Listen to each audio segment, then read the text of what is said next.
This is 104.6 FM. My name is Dylan Frost, and if you're hearing this, it means the generator hasn't frozen yet, and the antenna is still standing against this wind. It's 9:14 in the evening, though time feels meaningless now. The temperature outside has fallen to -31 degrees here in Minneapolis, and the kind of silence that follows a dead city presses against the walls like a second layer of ice. No cars, no hum of power, no voices. Just the scream of the wind and the creak of buildings that were never meant to stand in this kind of cold. You made it out. Someone else didn't. Who was it? No names, just the story. Let me know below. I'm sitting in what used to be a local studio downtown, one floor underground, huddled next to a propane heater that burns through fuel faster than I can find it. The air inside is dry enough to sting my nose, and every exhale fogs my glasses. I wipe them on my sleeve, but it doesn't matter. They fog again the second I breathe. This broadcast is running on backup batteries wired into a tangle of extension cords and stripped wires, the kind of setup that would have made the fire marshal shut us down in seconds back when rules mattered. But there are no fire marshals anymore. There's no grid. I keep thinking back to the moment it began, when suspicion first turned to panic. That was 19 days ago, though it feels like months. We were watching the forecasts, the endless warnings about an Arctic blast spilling farther south than ever recorded. Most people shrugged it off. We'd been through cold snaps before. Minnesota winters always carried headlines that made people elsewhere laugh. -20 was just Tuesday here. But this was different. It wasn't a cold front. It was the kind of system scientists used to warn about in documentaries no one watched. A sudden, brutal collapse of the jet stream. A flood of polar air pouring down from the top of the world with no sign of retreat. The first sign came when the power grid began to buckle. Reports said natural gas lines were freezing in North Dakota and Montana, valves locked solid with methane crystals. At the same time, the demand for electricity surged as millions of people switched on heaters. The system wasn't built for that. Rolling blackouts began within hours. Then the blackouts stopped rolling and just became black. By the third day, whole states were off the grid, darkened like patches of frostbite spreading across a body. I remember standing outside the studio then, staring up at the skyline. The windows of the skyscrapers were dark. Not one glowing square left to hint at life inside. Even the flashing red aircraft warning lights on the tops of towers had gone out. For a city used to noise and brightness, the silence felt impossible. It wasn't peaceful. It was the kind of silence you feel in your chest, heavy and unnatural, as if the world itself had stopped breathing. People tried to keep warm at first. You could see the smoke from 100 chimneys and improvised fires rising into the frozen air. Families burned furniture, tore out stair rails, ripped doors off their hinges just to keep a spark going in their living rooms. But as the days stretched on, supplies ran out. Some tried to flee south, clogging the highways with cars that froze in place before they reached Iowa. Engines seized, batteries died, and those highways turned into graveyards lined with silent vehicles and snow-buried bodies. I know because I saw them. 3 days ago, I walked out to Interstate 35 with a parka zipped to my chin and layers of socks stuffed into my boots, and the scene looked like something out of the end of time. Cars abandoned with doors open, dashboards frosted over from the inside, people slumped in back seats wrapped in blankets that weren't enough. No sound, but the wind carrying fine ice crystals that sting when they hit your skin. And through all of it, silence from the government. No FEMA trucks, no National Guard convoys, The last official broadcast I picked up was a scrambled emergency signal repeating over and over. Shelter in place. Conserve fuel. Await further instructions. That was 12 days ago. Nothing since. Rumors started spreading over shortwave. Some said Washington itself had gone dark, the Capitol buried in snowdrifts taller than the monuments. Others swore the military was holed up in bunkers in Colorado, waiting out the storm. I can't confirm any of it. What I do know is this. Whatever system used to hold this country together has snapped like an icicle. I've been thinking a lot about my grandfather. He used to tell stories about the blizzards of 1978, about snow piling so high the National Guard had to dig people out of their own homes. He'd laugh about it, but he always ended by saying, "Cold is patient. You can fight a fire, you can run from a flood, but you can't bargain with cold. It just waits for you to stop moving." I never understood the weight of those words until now. Every day brings a new kind of desperation. Yesterday, I heard from a man named Connor down in St. Paul. He managed to get through on a battered CB set, his voice cutting in and out between static. He said entire neighborhoods are burning down because people have turned to open flames in their living rooms, fires built from whatever they could rip out of their houses. Without firefighters, one house turns into a block, and by morning only the foundations are left under the snow. This morning, I walked past one of those blocks. The smell was strange. Wood smoke mixed with the metallic tang of scorched pipes and burned insulation. The snow had turned black around the ruins, frozen in strange melted waves that had refrozen mid-collapse. In the center of it all stood what was left of a Christmas tree, needles gone, just a black skeleton of branches. I stood there longer than I should have, staring, until my hands began to go numb inside my gloves, and I forced myself back underground. I don't know how long I can keep this broadcast alive. The propane won't last forever, and the food I've scavenged from corner stores is down to cans of beans and bags of rice that I can't even cook because the water pipes froze solid a week ago. I melt snow in tin pans over the heater, but it takes hours to get a single cup. I drink it slow, feeling it burn down into my chest like it's the only thing keeping me alive. The cold does strange things to your mind. It makes you forget words mid-sentence. It makes you see things in the corners of your vision, shapes that vanish when you turn your head. Sometimes I wonder if I'm still talking to anyone out there, or if my voice is just echoing into the void, bouncing off frozen steel and empty streets. But I have to believe someone is listening. If you are, know this: you're not alone. I'll stay on this frequency as long as I can. 104.6 FM. Keep your dials set if your radios still work. Conserve your fuel. Don't waste matches. Stay inside if you can, and if you can't, move fast and cover every inch of skin. This cold doesn't forgive mistakes. I'll tell more tomorrow if the batteries hold. For now, I'm going to sit close to this little flame and remind myself that fire still exists. That's all we have left. Flame against a world that wants to freeze us solid. This is 104.6 FM. Dylan Frost. It's 6:07 in the morning and the studio air is so dry it cuts the inside of my nose each time I breathe. The little needle on the cheap wall thermometer that used to be a joke in the break room has sunk to the bottom of the red line and just sits there like it gave up.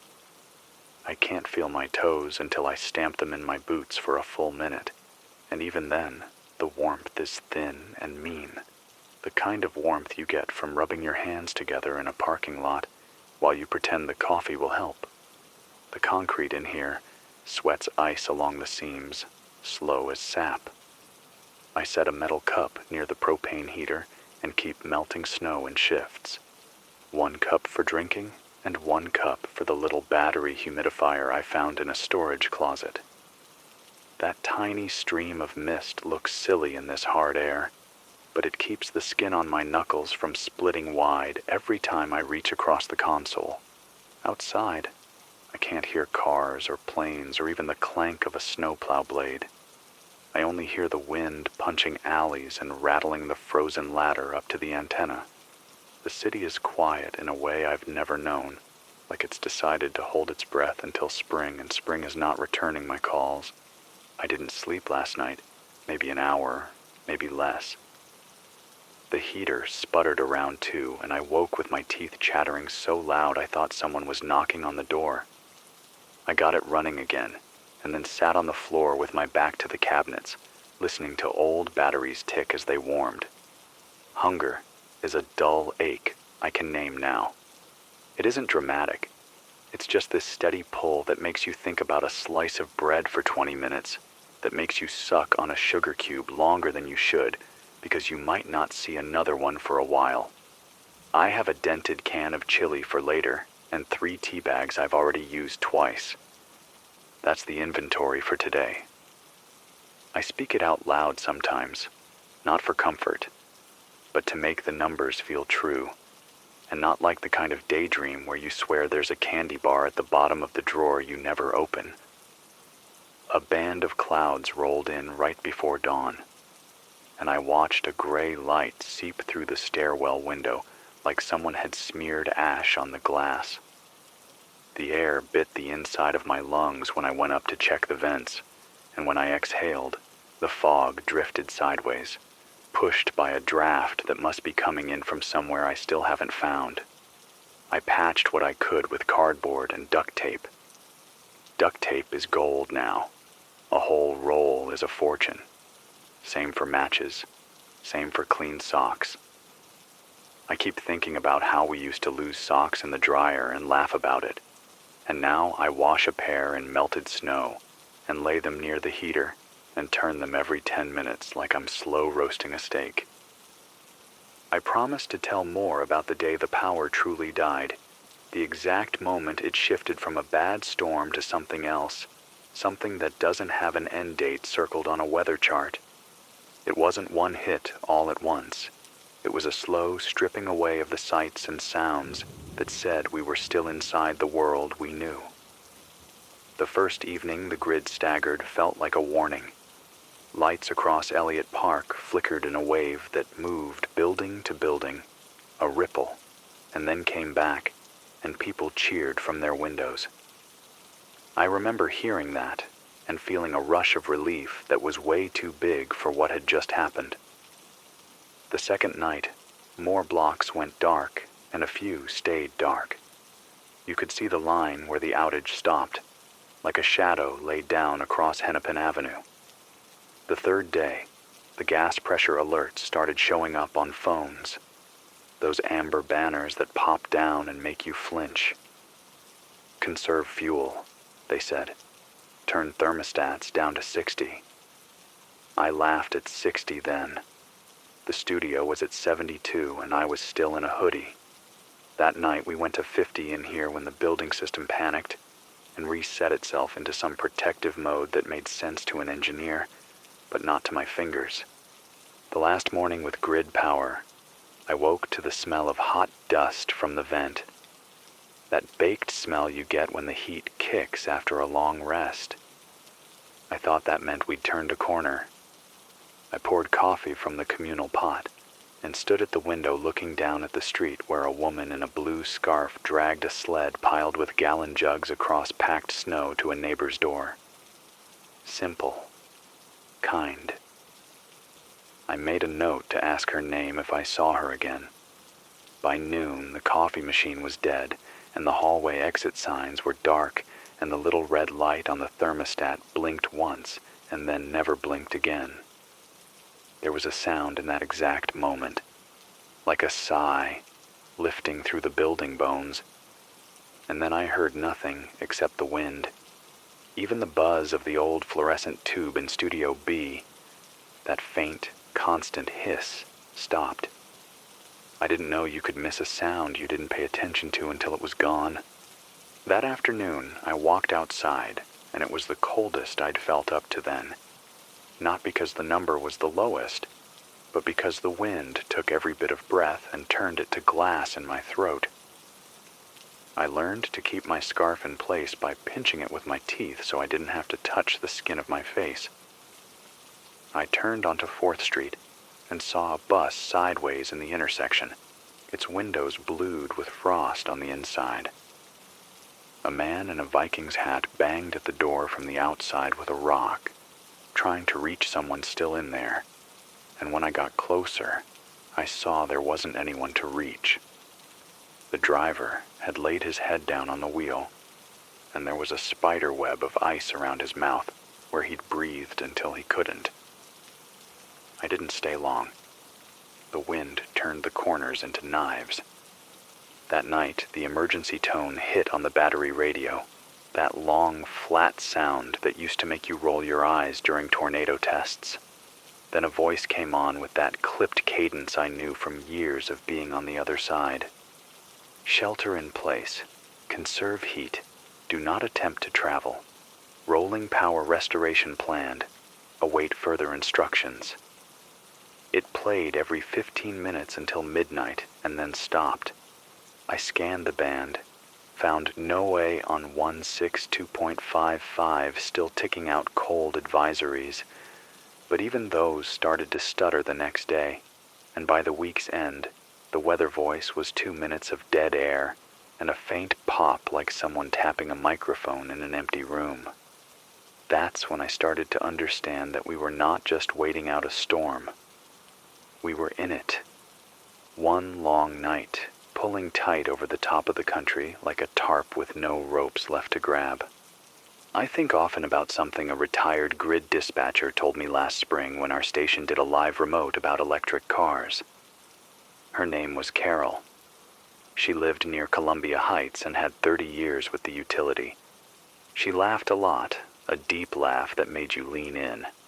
When I asked what kept the lights on more than anything, expecting a speech about investment or technology, she said, "Luck, and not asking it to do more than it can." That sentence comes back now as I walk past street after street of dead transformers, the gray cylinders crusted in rime like frozen beehives. We asked the system to hold a country's worth of heaters all at once, while gas lines froze and coal piles turned to rock, and wind turbines froze in place, and diesel fuel gelled in the tanks of trucks that should have been carrying parts. It's not a crime to ask too much of a machine, but it does mean the machine won't love you back when it fails. Diesel, I learned, turns thick at a certain point, cloudy like bad soup, and the engines won't fire. I saw that on Lyndale. A whole line of delivery trucks tilted in their spots, their breath gone, doors hanging open where drivers ran for warmth that didn't exist. Gas pumps at the corner stations are sculptures now, their screens blank, their hoses stiff. Someone cracked open a pump with a tire iron 3 nights ago across from the stadium. There was nothing to steal. It's not just electricity that's gone. It's pressure, flow, movement. Trains froze on tracks outside the city, and I stood on the Washington Avenue Bridge and looked down at the river trying to guess where the water still moved under the skin of white. It's thick now, thicker than I've ever seen, but not safe. A man tried to walk it 2 days ago near the Stone Arch Bridge. You could tell where he broke through by the black hole ringed with wind-hardened snow. We pulled him out, 3 of us with a rope, and we got him to a stairwell out of the wind. He couldn't stop shaking until he couldn't shake at all, and then he went quiet. We held hot packs to his ribs and put socks under his armpits and talked to him about dumb things like the North Loop taco place and the twins, and that crazy summer storm a few years back when the sky turned green. Talking didn't help. We covered him with a coat. We stood there longer than we should have, and then we left because the wind doesn't care about your grief. I keep this broadcast for the chance that a handful of ears still exist in this range, and also because talking is how I remember I am human. If you're out there, I want to share what I've seen work and what I've seen fail, because the cold is not only a number, it's a set of rules. Rule 1, don't breathe hard in the cold if you can help it. It freezes your lungs and steals heat faster than anything. Move slow and steady. Make a plan inside before you step outside, then do only that and come back. Rule 2, build a room inside a room. Hang blankets or plastic in a smaller space. Leave a crawl hole and keep that space tight. Your body heat matters. 2 bodies in a small tent inside a larger room can mean 10 degrees, and 10 degrees is the difference between frost and water. Rule 3, never burn fuel in a closed room. I know that sounds obvious until you're on the edge and you think 1 hour won't matter. It matters. Carbon monoxide is silent, and you don't wake up if you doze off with that hiss in your ears. If you use a heater, crack a window on the lee side of the wind, even if that feels like heresy. Fresh air is heat you live to enjoy. Rule 4, insulate from the ground up. A sleeping bag on bare concrete is a lie. You'll leak heat into the floor until you feel like a pan on a block of ice. Cardboard, rugs, even a pile of old clothes helps. Water is work now. Snow looks like water, but it eats heat to turn into something you can drink. Melt it before you heat it to boil. If you have a metal pot with a lid, that lid is as valuable as the pot. Keep it on to trap what little heat you can. If you have bleach, use a tiny bit to disinfect water you think is suspect. But remember, most snow here is clean enough if you're not scraping from the street. If you have coffee filters, they are good for filtering ash and bits. Don't eat snow. It drops your core temp fast and gives you a stomach you don't want to deal with when the bathroom is a bucket and your hands are shaking. If you have neighbors, know their names now. The first instinct in the cold is to pull in and guard what's yours, and I understand that. But a house with 1 heater and 1 set of eyes is weaker than a hallway with 10 pairs of hands and 3 stoves fed in rotation. Someone needs to watch the flame. Someone needs to patrol for leaks. Someone needs to listen for the sound of a crack as a pipe lets go. We learned this here. On the 3rd floor above the old studio, an old man named Peter, he moved here from Poland 40 years ago and knows 1,000 ways to keep heat where it belongs, showed us how to hang blankets across the stairwell to trap the warm air from the heaters on the landings. He taught us to set clay flower pots upside down over the propane stove to hold the heat and radiate it slower. And he taught us to keep the smallest kid's bed low to the ground under a table draped with coats. He talks about winters where he grew up and how his mother boiled rocks and wrapped them in towels for the foot of the bed, and I'll be honest, I thought that sounded like a fairy tale until it worked here, under these ruined office lights and along this chipped carpet. I walked Lake Street the day before yesterday. I marked doors with chalk where I saw signs of life, and left notes where I didn't. The old baker at 11th had his oven lit with a trickle of propane he scavenged and shared hard rolls with anyone who could bring something to trade. And there was a little line outside. Quiet, no pushing, with people holding blankets around each other's shoulders. On the window next to him, a taped paper said, "No money. Warmth for trade. Skills for trade." Under that, someone had written, "We need someone who can fix a door." And under that, someone wrote, "I can fix a door." Check the laundromat. It felt like a bit of life trying to stand up in a place with bad footing. Across the street, a man with a bent back showed me how to use a hand auger to drill a shallow hole in an ice-clogged gutter to let thawed water drain down into a bucket. He learned it from his father, he said, and his father learned it from his grandfather on a farm in Saskatchewan where the wind never ended. Old tools work. Hand drills, kerosene lamps, wool. Wool beats anything. Cotton kills if it gets wet. Wool saves you even if it's damp. I say that because I thought my puffy jacket would protect me forever. It helps until it doesn't, and then the cold finds the space it needs. I'm not going to pretend I'm brave. I've been angry. I've cried. 2 nights ago, I sat on the floor with a candle in a jar and read the same paragraph from an old paperback 4 times without understanding any of the words. My hands shook, and I wasn't cold at that moment.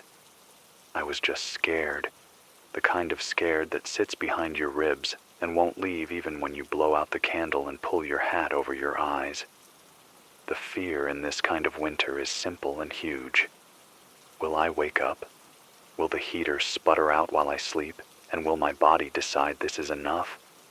It sneaks in, that thought, and then you have to speak something out loud to push it back. My words are these. I say them like a litany, because I mean them. I will wake. I will check the heater. I will melt snow. I will eat. I will talk. I will walk outside and look at the sky for 5 minutes, and then come back. I will do that again tomorrow. There are theories. I said I'd share what I've heard from people who know more than I do. Weeks ago, before her lab went silent, a meteorologist at the university emailed our newsroom and then called twice. Her name is Lila. She studied the stratosphere, the kind of science that uses words I never had to say on air before. She told me this cold wasn't a stray shot. It was a locked pattern, like a blocked river finding a new bed and refusing to go back. She said the polar jet had wobbled so far south and gotten stuck behind a wall of high pressure that kept feeding cold into the same place. She said normally you get a day of relief, a sunny stretch, and then another blast. This was a chain. Each link freezes the next. She said we were watching a feedback loop where the snow on the ground throws sunlight away, bright as mirrors, so the air above stays cold, and the cold makes more snow, and the wheel turns again. I asked her, because that's what I thought then, when it would break. She said, not in days. She said, if the ocean patterns lined up wrong below all this, if the big wind belts that circle the planet were in the wrong phase, we could be looking at a cold that doesn't lift for a month or longer. She said she hoped she was wrong. The call dropped. I never got her back on. Someone else left a note on our door last week, tucked under a brick. It was from a nurse named Alina from the hospital that used to be lit up near Chicago Avenue. She said that when the power died, they kept the ICU running on generators until the diesel iced. They moved patients into a single hallway and burned alcohol in trays to keep hands warm enough to work. She said no ambulances came. They put a sign on the door. No oxygen left. She wrote that the worst thing wasn't the cold, but the quiet of the phones that used to ring every minute. She wrote that she and 4 others took the little ones from the pediatric ward and wrapped them in every blanket they could find and walked them to the church 2 blocks over where the basement had steam heat for a day longer. And then that, too, went dark. She said she had a key to a supply closet. If you need bandages, she wrote, break the small window next to the loading dock, bottom shelf, take what you need. That's not a call-in. That's a woman who wrote on paper with a pencil so cold the lead broke twice, and then went back out into the air. I've heard people say this is a local thing. I wish I could tell you it was. 2 nights ago, I got the faintest signal bouncing off the ionosphere. A shortwave voice from a man with a flat sound to his vowels that made me think Ohio or Indiana. He said his city by the lake went black and then white in a day, that the steam plumes from what used to be warm water on the shore were so thick they hid the skyline like fog, and then that water froze, not a cross, but in ragged plates that shoved up on the rocks like broken glass. Yesterday afternoon, on AM, I caught a voice from North Dakota. A farm kid by the sound of him, older than his voice made him sound, explaining how to winterize a tractor that wasn't built for this, and how to run a line from exhaust into a trench of snow to melt it into water without wasting heat. He listed the names of 4 older neighbors he'd checked on, and the 5th he couldn't reach. He read those names like a prayer. Those were the only words that cut through the static clear.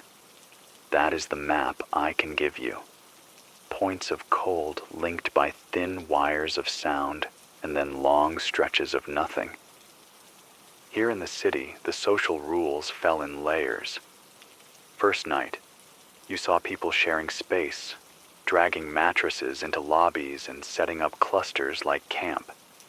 Third night, after the first big apartment fire, you smelled fear as much as smoke, and doors started staying closed.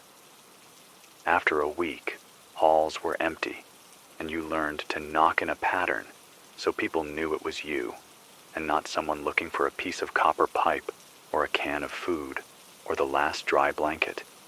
There is no police scanner noise anymore.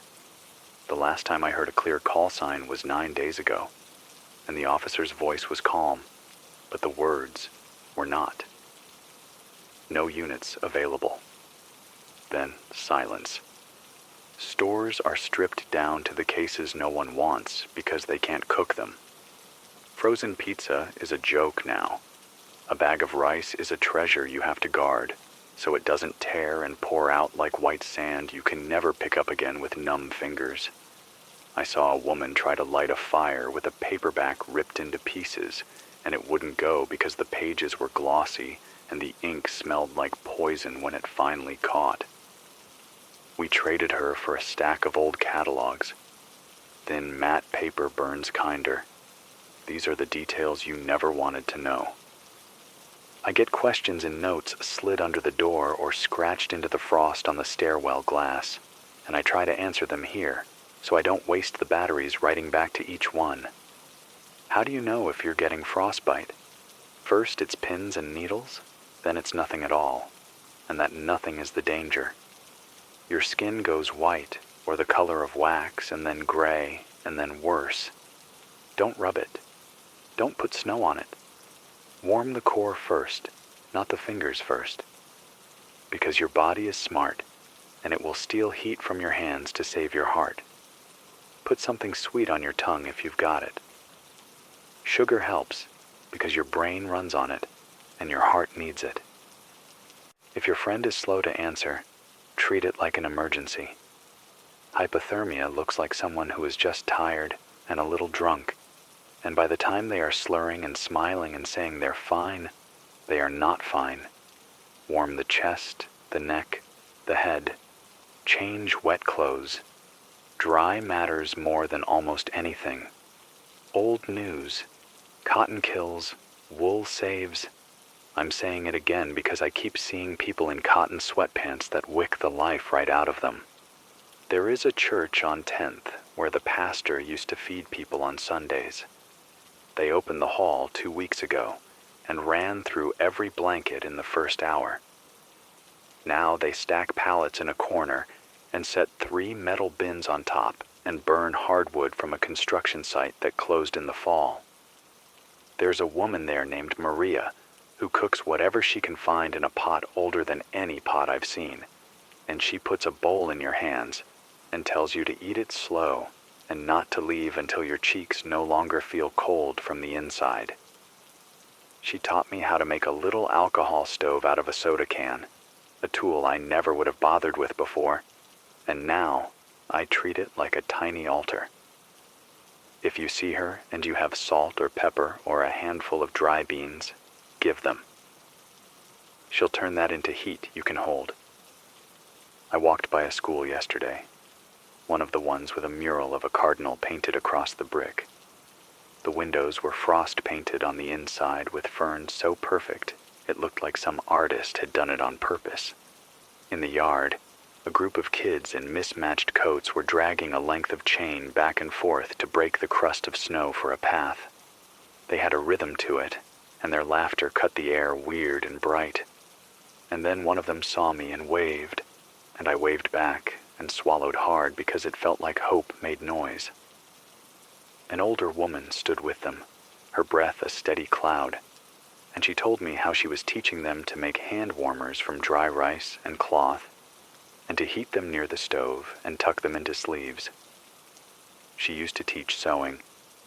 Now she teaches staying alive, and does it with a calm that makes you want to straighten your back and learn. I wish I could say I've seen only good. I haven't. I saw a man hit another man over a bag that turned out to be filled with old clothes. I saw a graffiti scrawl on a door that said, "Keep out, we're armed," and when I looked down I saw tiny footprints behind it, 2 sets, the kind little boots make. We are not saints. Hunger and cold make people small, but even then, even with that, I see more hands held out than fists. I collect those moments like matches and strike them when the light goes bad in me.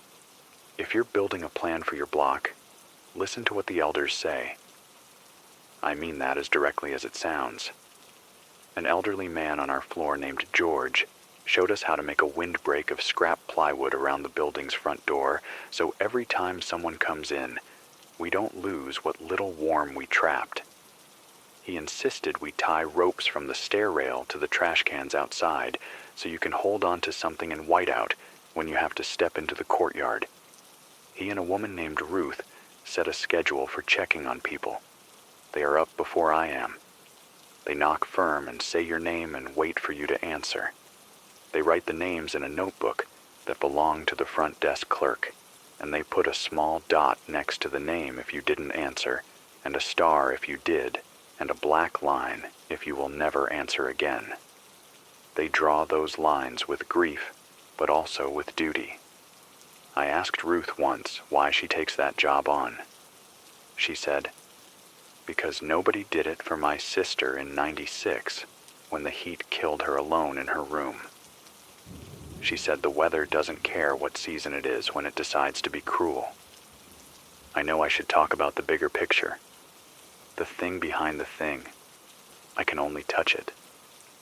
There are whispers that a volcano overseas put ash so high it dimmed the light. And then the winds did their work on that too, spreading the dimness. And now the light we get in the day is less than the light we expect, and the cold holds what it catches.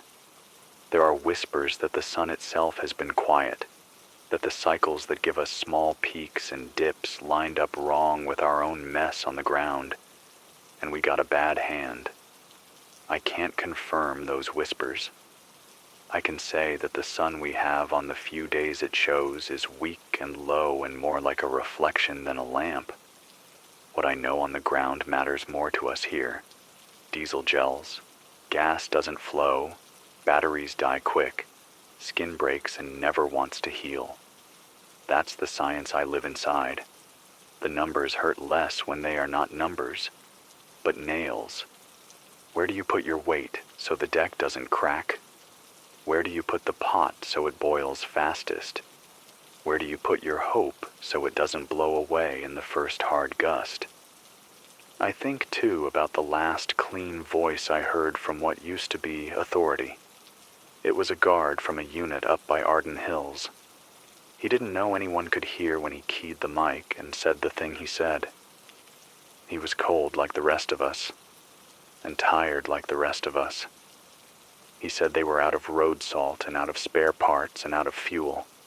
And he said the biggest thing they were out of was time. He said, "We can do a week like this. We can maybe do 2. We can't do a month." And then someone else spoke over him, and it was the stiff voice that says you must and you will. And they went back to code and call signs and numbers, and then that channel went thin and crackly, and then gone. We're past 2 weeks now. I don't want to leave you on a cliff, because there are enough of those outside if you wander the wrong snowbank. So I'll end this segment with practical things I keep taped above the console. Keep a candle and a mirror nearby, not for romance, for sanity. Light the candle when you need to remember that flames still exist, and tilt the mirror to throw that light into the dark corner where your fear sits and looks big. Make a buddy system, even if you live alone. You can still have a buddy system with someone on the next block if you agree to knock at the same times each day and leave a sign if you had to leave. A scarf tied to the doorknob means gone, back soon. 2 scarves means help. Teach 3 kids on your block 1 skill each and ask them to teach 3 more the same skill tomorrow. Skills are blankets that never run out. If you have batteries, don't leave them in your radio when you sleep. Keep them in your pocket, warm, and put them in when you need to listen. Cold kills batteries like it kills hands. Right now I can hear the building settle. The wind is less angry than before sunrise, and that is a small gift. I'm going to heat that can of chili by punching 2 holes in the top and setting it near the side of the heater, not directly above it, because I've seen cans explode and I would prefer to have a face tomorrow. I'll eat half and save half for later, even though saving half while you're hungry feels like lying to yourself. I'm going to make a plan for walking to the hardware store on 9th, where there might still be rope in the back. Rope is always useful. I will check on Peter and on Ruth and make sure the rope we tied from the stair rail to the trash cans is still taut. And then I'll come back down here and read the notes slid under the door and answer more of them if I can. This is 104.6 FM. If you can hear me and you have a way to write, leave a list on your door of who is inside with you and what you need that you can't make yourself. Someone might be walking by with the exact thing in their bag. Be that person when you can. If you have 3, keep 2 and give 1. I know that sounds like something printed on a water bottle, but it's a math that works out here where numbers are thin. I will broadcast again when the little line on the battery indicator tells me I'm allowed. If the signal drops, give me 6 hours and check again. If the wind takes the antenna, I'll rig a wire up the stair rail and shout into that and hope. Do not travel far. Do not risk for the sake of curiosity. You will get your answers when the sky allows. Warm your chest. Keep your feet dry. Write down the names of the people on your floor so you can say them out loud to yourself when the night sits heavy. Names are heat. I'll be here as long as I can keep the flame thanks to a friend who left 2 extra tanks outside my door last night with a note that said, "For your voice." It was signed, Nora, 5th floor. I don't know Nora. I will learn Nora when the air lets me knock. It's noon now. The light hasn't changed much. I listened for the weather voice again and got a cough of static, and then a single word that might have been wind, or might have been me wanting to hear the word wind. I ate the rest of the chili because I am weaker than I hoped, and then I hated myself for 5 minutes, and then I stopped, because that feeling doesn't warm anything. I walked up the stairwell and pushed the door to the roof open with my shoulder, and the cold on the other side had a weight to it, the kind of weight that makes you think about gravity in a new way. The antenna is a thin silver thing, with rime on the windward side, a beard of ice. I knocked the ice off with a broom handle I keep jammed near the hatch. I could see the skyline from there, the tops of the towers bluish in the light, the windows dead. White smoke rose thin from 3 points far away. Someone with fuel, someone with a stove that still breathes. The river looked like a ribbon of stone, and I saw lines across it where people had tested the ice and backed away. On a roof, 2 buildings over, somebody had painted a big red X with what looked like spray paint. Except where do you find spray paint that still sprays in this air? Maybe they used a brush and red latex from a basement. Maybe they used blood. and I hate that my brain went there. But your brain goes places in a quiet like this. There is an old windmill on a farm near Elk River. I remember it from summer drives, one of those skeletal towers with a wheel that slices the sky and a tail that reads Air Motor Chicago. I had no idea what that name meant back when I was a kid.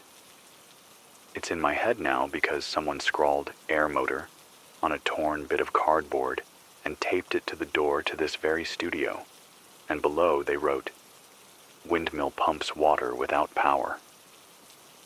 All this broken tech around me, the mixing boards and the humming fridges that used to hold soda, and the computer monitors like black eyes, and it's the image of a windmill that sticks as a way forward. A blade in the air turning a rod down into a pipe, pulling water up by hand, because wind doesn't freeze. It gets hard, it gets cruel, but it does not freeze. It moves. I imagine building a small one on the roof to turn a little dynamo we pulled from a bike. I imagine a rope of extension cords going down the stairwell and us charging a radio and a light and maybe a drill. I imagine it, and then I laugh because the instant I try to lift a piece of pipe in this air, my fingers stop listening. But I keep the picture in my head because pictures can be warmth too. If you know how to make something like that, write it where someone will see it. Draw it. Don't bother with this studio.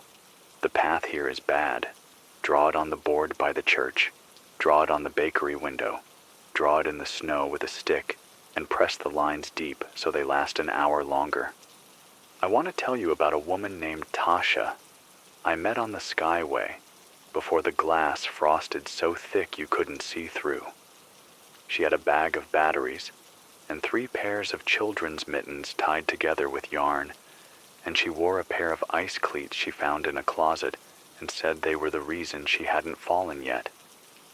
She said her grandmother taught her to sew by tacking quilts by hand in the summer and then pulling them out in the winter, and she was doing that in the lobby of her building now with old coats and sheets. She showed me a trick with a safety pin and a shoelace for running a cord through a tunnel when your fingers don't have the strength to push the cord itself. If you have safety pins, keep them. If you have yarn, it is not a hobby supply now. It is rope in disguise. Tasha laughed when I said I'd never been able to knit. She told me everyone can tie knots, and that's all knitting is.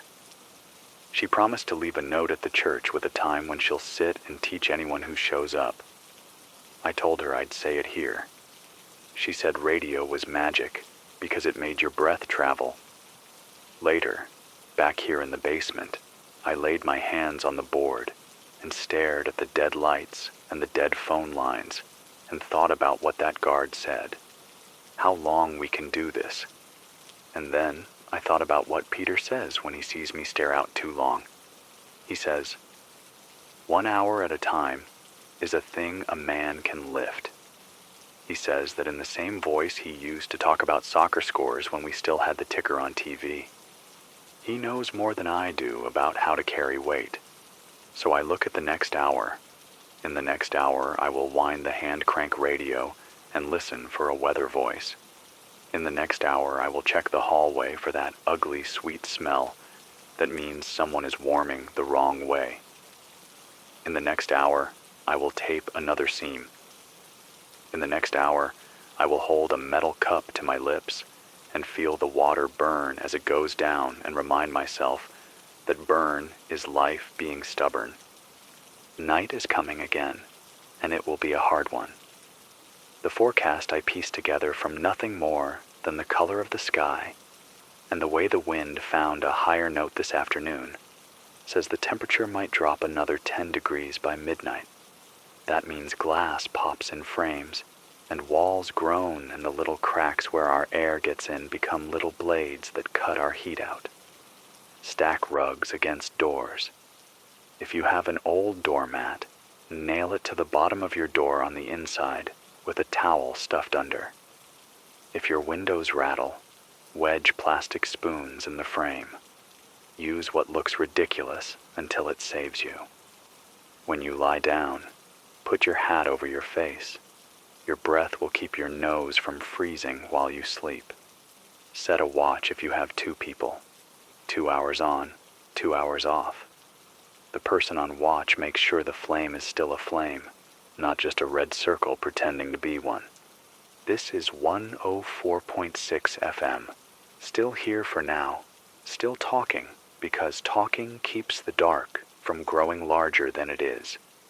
If you need something I haven't said yet, leave it on the board at the church. I pass by there on my way to the rope to check the knots. If you have news that matters for all of us, write it there too. If someone figures out how to thaw a mane without cracking it, we all need to know. If someone has a stash of salt big enough to trade a scoop for a pair of gloves, write the time you'll be there and write the rules you want followed, and people will follow them because rules are also heat.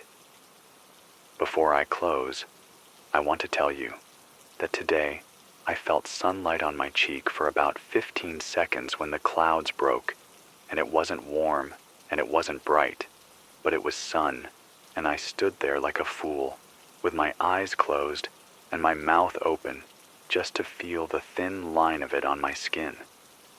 I walked back down the stairs with less weight in my shoulders than I had when I walked up. If you get that sliver of sun, take it. Turn your face to it. We were not made for caves. Even now, even in this, we are not. I'll go quiet for a few hours to save the battery. Check this frequency again at dusk. If I'm not here, I'll be here at dawn. Keep your bodies close if you share a room. Tell a story that happened in summer before you sleep, so your brain remembers warmth. If you are alone, speak the names you have written on your list, even if you say them to the ceiling. Say your own name, too. I'll say mine one more time so you can say it back if that helps. I am Dylan Frost. This is 104.6 FM.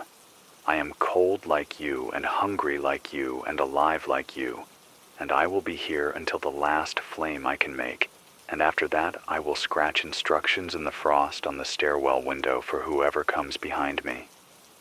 1 hour at a time.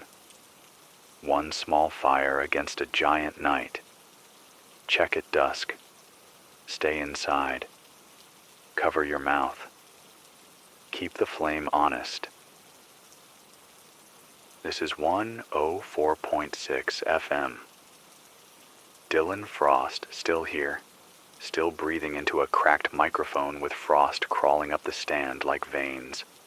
The time is close to midnight, though I can't be sure anymore.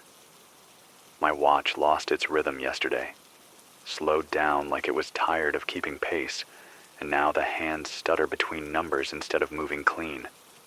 I count hours by the length of candles and by the feel of hunger pulling at me, not by seconds or minutes.